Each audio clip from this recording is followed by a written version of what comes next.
This is Charlie Parsons for Boxing Social in association with William Hill and Empire Firestall. Delighted to be joined here by my good friend. We're just having a little natter away off the recording, Mr. Gavin Gwynne. How are you, pal? Yes. Yeah, all good, but all good. Busy in training, you know me, training 7 days a week, all year round. Well, let's go straight into it. I always feel like when I do these Zooms with you, it's always on sort of more disappointing circumstances, which is a shame because whenever I speak to you in person, it's sort I think the last two times I interviewed you in person, it was before the fight and after the Yeah, fight. Obviously, there you sat there, British and Commonwealth champ. It's all good. buzzing, I yeah. come back Yeah, on Zoom with you, and you're yeah, struggling for a fight date. I suppose just yeah. first mentally. How much of a toll does it take on you? Fighters speak all the time about not really having anything to train for. It's not ideal. No, and do you know what? That's one of the things I struggle as well. I need a date. I need to be busy. I need to be fighting 2, 3 times a year. And like, I boxed once last year, and I just can't get another fight this year. But but I'm sticking at it. I'm staying true to the game. I'm staying fit, staying healthy, staying in the gym. Like I done, how many rounds did I do yesterday? I done 12 rounds yesterday. I done 9 rounds sparring with three different boys. So I would be ready to go in like 2 or 3 weeks, but mentally it's just draining. But because I missed out on my missus, well, my wife's 30th birthday. I was gonna book to go to Dubai after my last fight. After the fight coming up, it was supposed to be in 30th September, but that got pulled. So like she's tam well, she's not tam, she is tamping, but she won't say she is. But she can't do nothing because everything evolves around boxing with me. Like I can't go out on the piss with the boys. I don't do that a lot, but I can't just relax. I'm just constantly in like training mode. Do you know what I mean? It is hard, and it's like financially as well. It is hard because what people don't realize, I only get paid really when I have a fight. Obviously I got sponsors and great sponsors and massive thank you to them, but I'm only paying bills with sponsorship. I am gonna like spare cash or I can go out on a weekend and treat myself. It's not like that. That's the truth of it. Like being a professional boxer, you just get by. That's all I do. Literally just get by.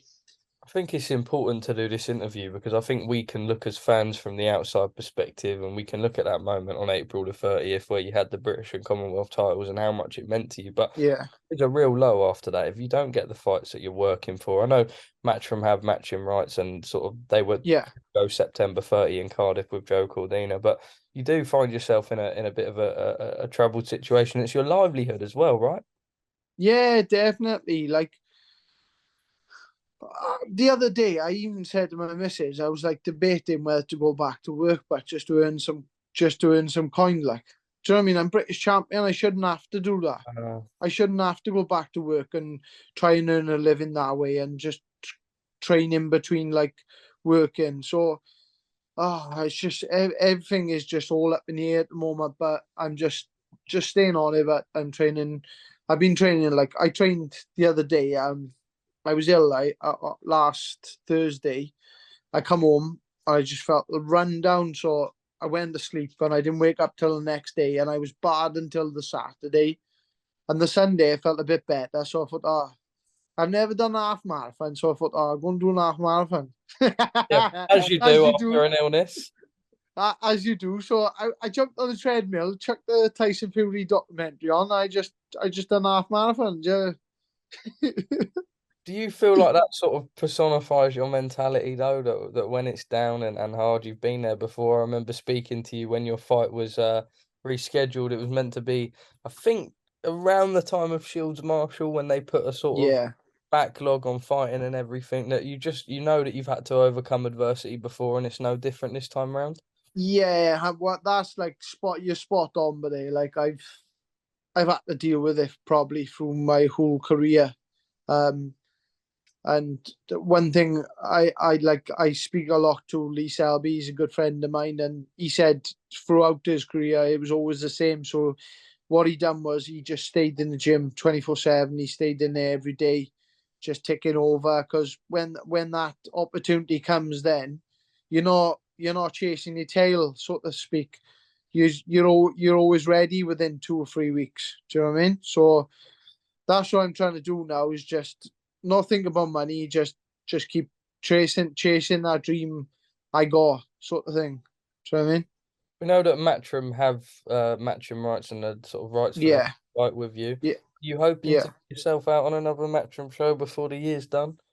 Yeah, like, do you know what? Matchroom is probably one of the best promotional companies out there. Do you know what I mean? And I love boxing on their shows. Um, and I'd love to box in Cardiff. I was saying beforehand, I think I could headline in the Motorpoint for the European title, and as long as we have a stacked undercard with a load of Welsh talent, we could still sell out the Motorpoint. So it's just it's just the business side of it. So, but I know Lee Dun's working his hardest. You know what Lee's like, and he's doing his best for me. He's working his balls off, to be fair to him.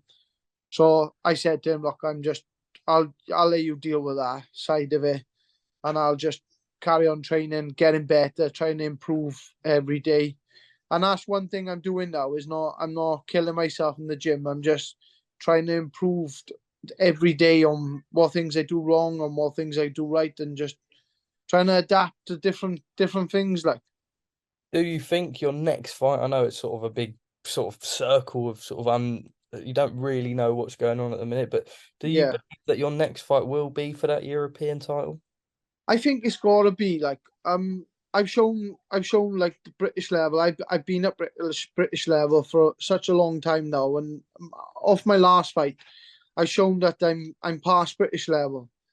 Do you know what I mean? So I want to go out and get that European title, and then push on for world honors. Like, do you know what I mean? I'd look, if they give me a world title shot now, I'd jump at the chance at a week's notice. Do you know what I mean? I would jump at the chance, and I know Lee chucked my name in with Golden Boy and Top Rank over there as well. So you know me, but I got a gum shield. I'll travel anywhere to fight any man. I will never say no to any fight, but there's some big domestic fights over here to be made as well. So, like I said to Leeton the other day about, I said I'll beat this Italian, and then I said I'll fight Gary Kelly next for the European title. What a fight that'd be. Do you know what I mean? A clash of like Irish and Welsh. Like, I'd be amazing fight. Would you fight him in Dublin on the Katie Taylor undercard? Yeah, of course. I'd take on it all day. I'd happily fight in Ireland. It don't phase me, like going different places. I know some people they like fighting in their hometowns and things like that, but I've always all my big fights have always been away from home.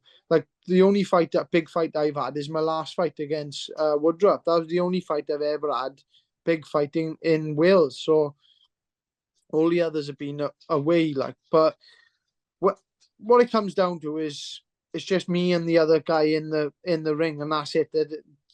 It don't phase me, the crowds and everything else. But politics in boxing are a strange old thing, and unfortunately, Yeah, it that is. never change. Nah, it won't. But the European Boxing Council have put me to fight that Marcelli. I didn't ask for him, so they've put that there themselves. They've put up for me to fight him for the vacant title. So there's nothing I can do about. There's nothing I can do about that. If they put like me against Gary Kelly, for instance, that fight probably would have been made a lot quicker and a lot easier, because obviously we both British fighters. Well, Gav, last from me. Do you just want to sort of put a message out there, whether that be Eddie, Frank, the guys at Matchroom, whoever, supporters? We're eager to see you back. You've shown your level. You're always in some exciting fights. We know that you can bite Yeah, on the yeah. gum shield and really turn it into a tear up or box if you need to be. Tell them, Gav. Yeah, so Eddie, I'm never in a boring fight. I'm always in a barnstormer. Just give me a fight, please. Please just give me a fight. I need to fight, man. Yeah, Gavin Gwynne, thank you very much for speaking to us at Boxing. legend, bro.